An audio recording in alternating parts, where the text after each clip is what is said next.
good as he is right now. So I mean, end up signing with him, and I ended up fighting him 3 years later. Oh yeah. So how was your strategy going into that? Because after that fight, he just lost to Roy Jones, and they expected you to probably lose that fight. What was your strategy going into that fight? Well, my strategy was, like I said, I sparred him before. I knew his style. He don't like movers. He like guys to stand right in front of him. And my whole thing was just moving around. And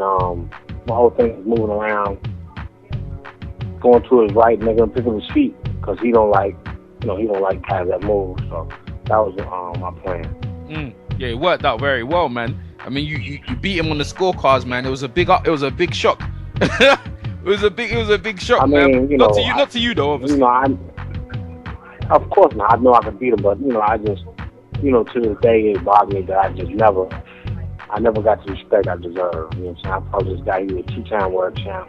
Yeah. He had over 48 fights. I had 14 fights when I fought him. I beat him. He was, 3 months before I fought him, he was considered the best fighter in the world, pound for pound. Yeah. And I just, it was just kind of, I just didn't understand why I never got really no respect.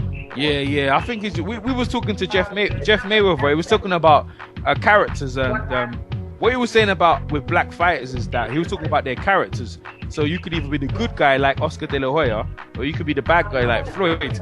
So if you've used that aspect of where you are, of your personality, you was kind of, you could be bad in terms of, you maybe beat the best guy out there, but then you was kind of a good guy as well. You know what I mean? You didn't really, that's what Jeff was saying, you didn't really define, you have to define your character, but you were just an easy guy. You know what I mean? When I look at your record, I'm just stunned. You know what I'm saying? I think you're your first ballot Hall of Famer. Anyway, what about the second? Let's talk about the second fight then. The second fight against James Toney. Yeah.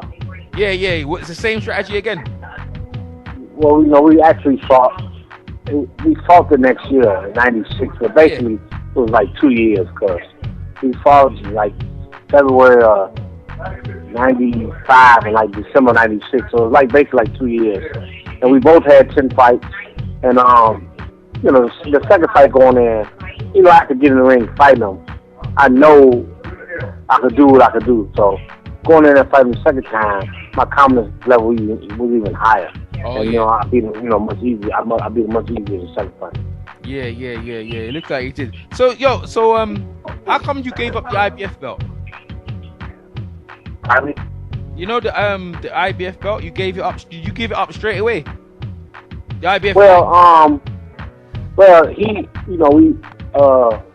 but that was the first fight. The second fight was a WBU. Yeah, that's right. But I was just wondering, because I'm looking at it, right? I'm on BoxRec. I'm just wondering why you gave up the title, because you became champion at that point. Why did you give it up? Or explain. Well, it was the IBF Intercontinental fight. Oh yeah, it is actually. It's not a real champion. Okay. It wasn't a world title. So oh yeah. IBF Intercontinental. So. Yeah. Okay. Alright, so you beat James Toney. I mean, boy, there's not many people to beat him, and you beat him convincingly in the second fight. In the second fight, to me, he looked like he declined though. He looked like you got better. Your skills were much better than his in the second fight. Well, like I said, everybody got somebody that give him problems. James Toney is a first battle Hall of Famer, one of the greatest fighters ever. But sometimes the guy has your number. I mean, Pacquiao fought Marquez 3 times, and all the fights been close. So I think Pacquiao's a much better fighter, but it's always a guy who has your number. I just think I had James Toney's number. Yeah. So moving into the Roy Jones fight, man. Man, I mean, like Roy Jones again, you're fighting another pound for pound fighter. You know what I'm saying? Who beat James Toney, and you're fighting the best now. So the Roy Jones first fight. What was your strategy going into that? That's tasty. Huh? I'm sorry. Ask me a question one more time. I'm sorry. I said the Roy Jones, the first fight. Like you're fighting another pound for. So you beat James Toney, a pound for pound guy, and now you beat Roy Jones, who beat the pound for pound guy. So what was your strategy fighting Roy Jones in the first fight? Well, we wanted to make Roy fight when he didn't want to fight. We took the fight to him. We made him throw punches. We tried to keep him uncomfortable. Roy likes to take his time and pot shots and throw shots when he wants to. So I just walked him down and try to make him, throw fights and throw punches and just keep my balance. I was happy about the fight. I never really wanted to win by disqualification. I didn't tell the man to hit me when I went down. He hit me in the back of the head. I was a little dizzy. I knew I was winning the fight, so I took a knee just so I could recover and go to the championship rounds. And the man hit me, which I'm not happy with that.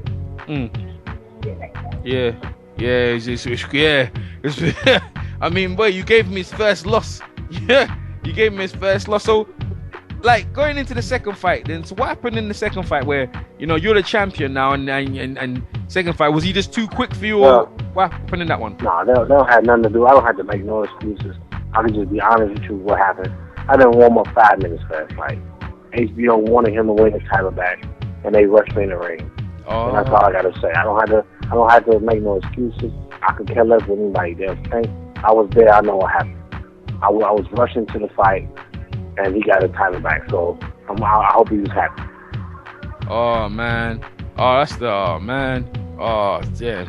And since then, like you beat. You've had since then. You've been fighting quite consistently. Obviously, you retired. Have you retired? Yeah, actually, you fought last year, actually, isn't it? You fought last year. I wanted, I wanted 1 or 2 more fights before I retire, but I think at the end of the year, I'm gonna hang it up and just say, what the hell? Why, you just don't feel like they don't want you? What weight are you fighting at? You fighting at a cruiserweight? What weight are you fighting at? Cruiser. So, hey, what are you talking about? That guy, the Russian guy, the one Roy Jones got knocked out. You could beat him. They don't want to fight. I never saw the fight. My phone hasn't been ringing off the hook. I really haven't gotten any great offers. So I'm just accepting the fact that it's gonna be over with. So my career. Man, nah, man. Well, wait, look, man. This interview's going out, boy. We're gonna pull it out there, man. We're gonna put it out there. If you, we're gonna put it out there. But if the big fights were to come, you wouldn't turn them down, surely. Well, I'm here, man. If anybody want to, get a taste of the ice, I'm right here, man. They want to use me. They try to rob me. So, if it ain't right, I'm not doing it. Yeah. You don't feel that boxing treated you right? Nah, I feel I've been one of the most disrespected fighters in the game. Yeah, but you can't be that downbeat. I've been getting BS my whole career. Yeah, but surely you're not downbeat. You've beat 2 of the most prolific names of our generation. So your career, it's not like your career. Right, I got 3 wins against 2 Hall of Famers. So yeah, I mean, how many fighters can say that? I made the Olympic team with only 30 fights. Now I don't know too many people who say they did that. Yeah. Montell, I'll be honest with you, man. I'll be honest with you. Yeah, your greatness is a time where people are not getting credit for, because when I look down your record, right, and I see the guys you fought everyone, and you beat everybody. Like I said, you fought everyone, and you beat 2 of the pound for pound guys. Like, maybe that's how you feel in yourself, but I'm telling you, bro, like you're straight. In my opinion, you are like your first battle. Just for the people you beat and the style you beat, the way you beat them, they can't take that away from you. You know what I'm saying? No one can take that ever away from you, man. Like, as far as I'm concerned, you get me. Your first ballot Hall of Fame. If they put you in the Hall of Fame, if they could put Rocky in the Hall of Fame, and they thinking of putting Gat, you should be in the Hall of Fame for real. Well, first ballot Hall of Fame. I don't think many. If it happens, I'll be very happy. But I don't even know. I don't know what's gonna happen. I've been backstabbed and disrespected for so long. If I don't make it, I won't be surprised. Well, man, nah, man. End of the day, like, I don't know how it works, how you get voted in, but I can't see anyone really too arguing with you, because the people you beat, and you beat them in your prime. You didn't beat no guys. You know what I'm saying? You didn't beat no guy. You beat them guys in their prime. You know. It's there to see. Yeah. You know what I'm saying? You beat them in their prime, you get me, and you clearly outboxed them, So yeah, you know I mean, guys like Glenn Johnson are still fighting today. So, are you still shocked that guys like you fought already, like Glenn Johnson, are still fighting today? I mean, you fought him a few years back. No, I'm not shocked. I'm not shocked. I mean, Glenn is doing whatever he needs to do to be successful, and I just leave it at that.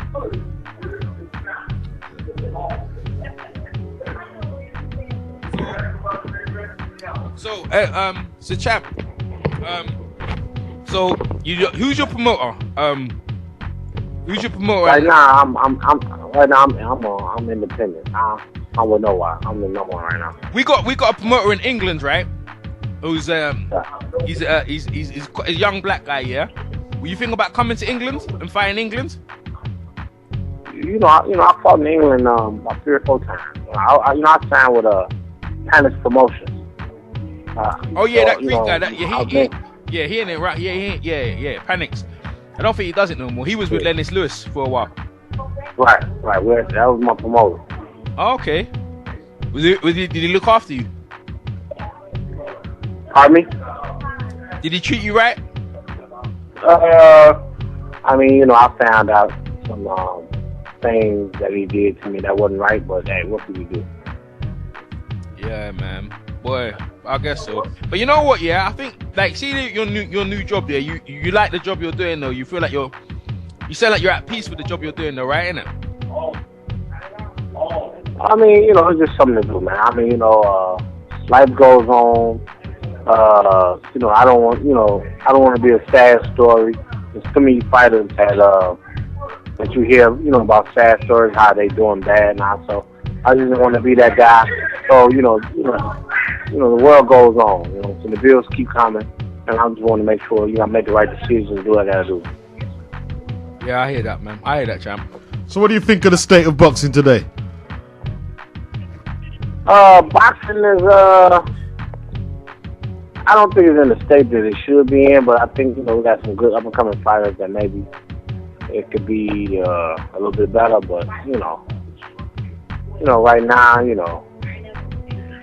hopefully it get better. I'm not trying to read too much into. You haven't got much respect for the people who don't box in the ring, like the promoters and managers. I've got a feeling. Right, I love the boxers. I love the game. I love it. It's like a kid. I love boxing, but the business part of boxing is so terrible and dirty. That's the part I just can't deal with. Yeah, I get that feeling from a lot of fighters. I do. I really do. What would you like to see changed in the relationship between promoters, managers, boxing, and the commissions? I like to see the government take over and get a commissioner and let it be organized like all the other professional sports. And I just want to be fair, man. So many people cried and shed tears and lost everything with this game. We all love the game. I just put it like this. So I just don't think the game gave me what I put into it. And I know it's a lot of fighters out here that feel that way. Oh yeah. I put everything into the game, 120%, but I don't think I got it back because it's a dirty game. So, like I said, I hope somebody take over and get it right one day. Yeah, I hear that. I mean, man, it's been like that for a long time in boxing. I'm afraid, maybe too long. I mean, the WBC are now giving pensions to old fighters. Like Iran Barkley got one the other day because he was fell on hard times. But apparently, what they're doing, they're just leaving the cash in the bank and it's gathering interest. And obviously, they're skimming the interest off. That's what I've been hearing. So even when they do something good, it's bad. Yeah, I feel where you're coming from. Yo, Montell, you think it's something to do with the belts? Because Manny Pacquiao and Marquez, they're fighting for the belt of the belt of the decade. The fight of the decade. What's your thoughts on that? Well, my thoughts about this fight. It's sad that there's a lot of people saying that there's no attention given to this fight. These two first ballot Hall of Famers fight for the 4th time, giving us something that no great trilogy, gave us. They fight for the 4th time. All 3 fights was great. I mean, of course, everybody wants to see Pacquiao and Floyd, but this is going to be a great fight tonight. I'm really looking forward to it. Yeah, agreed. I'm looking forward to it too. Yeah. I mean, we made a video about that before that people were complaining too much. It's going to be a great fight, great event as well. Yeah. I mean, I think Marquez. Definitely. It should be a good fight, man. Should be a good fight. Yeah. Who do you think Floyd's gonna fight next? If he doesn't fight Pacquiao, Who you think next one is? Pardon me? Who you think Floyd's gonna fight next? He's got 2 dates. Well, of course, Floyd's been out for a while, so I know he's gonna fight a tune-up bout. I don't know if he's gonna fight 1 or 2, but I know he's gonna fight the tune-up bout. I hope we see these kids fight. I mean, Floyd and Pacquiao will be the biggest fight in the history of boxing. Mm-hmm. But I want Floyd to feel comfortable. If he gotta, tune up and fight somebody, then I don't have no problem with that. But Father Time never lost to no one, and both these guys are in their 30s. Floyd is about 35, 36, so I hope they can put it together. Yeah. Montell, if you had to fight Andre Ward, how would you go about doing that? If I had to fight Andre Ward? Yeah. Andre Ward is a great fighter. Keep my hands up, box, jab, throw a combination, stepping around, and just, try to do it. You got to do whatever you can to win. No doubt. Do you think he's one of the best out there right now? Yeah, there's no question. You got Andre Ward, you got Broner, you got Gary Russell. I still like Chavez Jr., even though he lost. You got Sergio Martinez. Boxing got a good future. I mean, I just think these guys need to fight each other. Yeah. So once they, you got Gamboa. So, back in the 80s, probably was like one of the best times in boxing. All the greats fought each other. And you just need to get back to that. We got MMA right now trying to take some of our fans away. I just think, I just hope these guys stand up and do what they gotta do. Oh, no doubt. Champ, what do you think about Andre Berto versus Guerrero fight? What's your views on that fight and the shell defense? You know what? I didn't see the fight. I was a little upset with Berto when I found out he was taking steroids. That's one thing that kind of turns me off about fighters who tested positive for steroids, because they're cheating, and I just don't think I think if you look at it in my eyes, I think they should get barred from the game because you can hurt somebody. But he lost, and I didn't really feel bad about that. But I like this kid Danny Green. I can't wait to see him fight Zab. So it's a lot of things going on in boxing. But Berto lost, so it just makes you think. All these fighters, when they get caught cheating and then they start losing, and you start thinking that, man, well, maybe they were cheating all the time. You look at Margarito, you look at Berto. Now that he's been exposed and he's losing, then he lost 2 fights in a row against Victor Ortiz and then the guy Guerrero. So it just makes you look at things different. Yeah. Yeah. Have you been aware of that problem when you was fighting back in the 90s, that there was drugs in the game, or are you just finding out that it's really a modern day problem, or was you aware back then?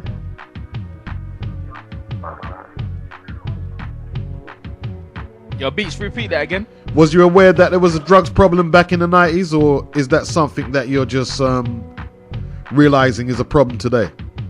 Problem in the 90s? I mean, of course. I mean, I heard about a lot of things. You got Vargas.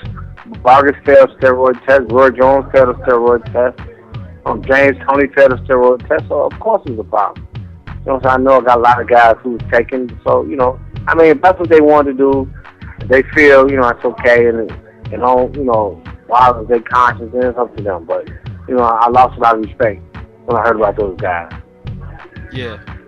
Because obviously in your career you didn't need to take no steroids. Just obviously. I didn't need to. God bless me. I'm only 5'7", but God bless me with some of the best defenses, some of the best eyes and reflexes that a man can have, and I just thought that was enough for me. Either I was gonna win or lose. Yeah. You ain't gonna cheat. There was no reason for you to take no drugs in your body. Nah, I got my conscience wouldn't allow me to. Yeah. I hear that. Okay. Yo, Beach, you got any more questions for Montell that I can refer to? Cause no, you might as well wrap this one up, bro. All right. Hey, Montell. Yeah. Yo, champ, what we're gonna do? Yeah, we're gonna re-edit it and stuff, and then we'll post it on your wall, and then we're gonna try and talk to you again, because I can see you're busy over there. We'll try and catch up with you again, though. Yeah. Okay, sounds great, man. Thank you very much. I appreciate everything. No problem, champ. Yeah, we talk to you soon, bro. Okay, take care. Okay, Peace. Peace.